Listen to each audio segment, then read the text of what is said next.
In most other countries around the world, if a politician, never mind a prime minister, is convicted of a crime, if only on moral grounds, he would resign. Will you?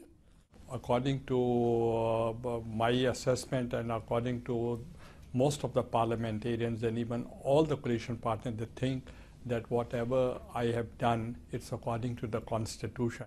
I ask the question again, will you resign? If I'm disqualified.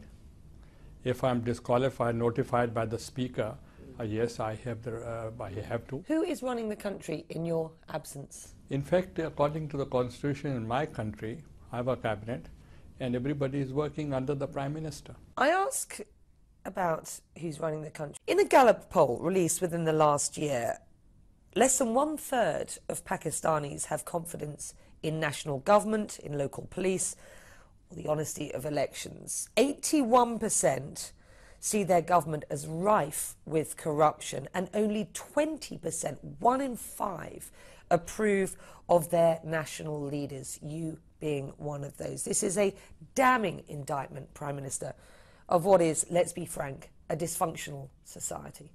Either you say democracy or you should say dictatorship. And if you want to go for a democracy, then you have to respect the will of the people. 1/3 of Pakistanis want to leave the country. That's what the latest Gallup poll says. And why don't they leave then? Who is stopping them?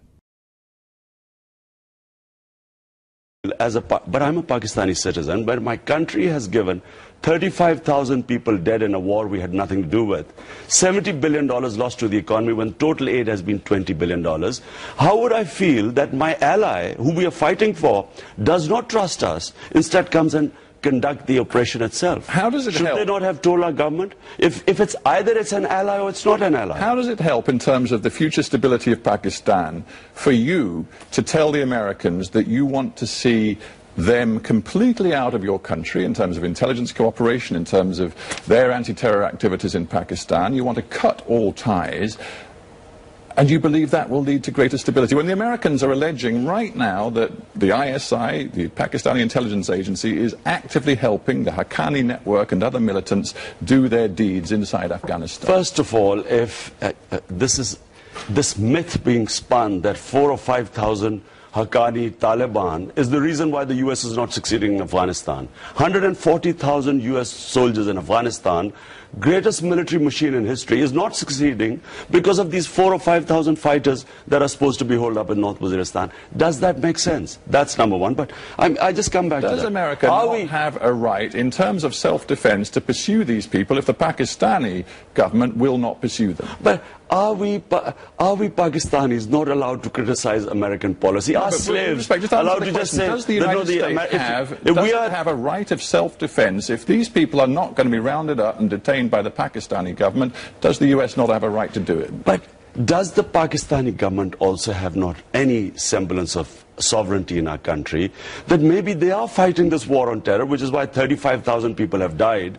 Can they not fight it their own way? Now, their own way brings us back to the quote from David Cameron of last year. Consistently, the Pakistani has looked both ways, he said, on the issue of terrorism. God, if I was the Prime Minister of Pakistan, I would have immediately told them that, look, we will fight this war our own way. We don't want any interference. We don't want your money. We don't want your aid. Look, it doesn't mean cutting the relationship with the Americans. Total aid is $220 billion. This aid is destroying us. Look, I would tell the Americans that what do they want from Pakistan? There should be no terrorism from our soil. That's all they should want. We'll do it our way. If I am perceived as a puppet of the Americans, it takes away my credibility and ability to fight terrorism.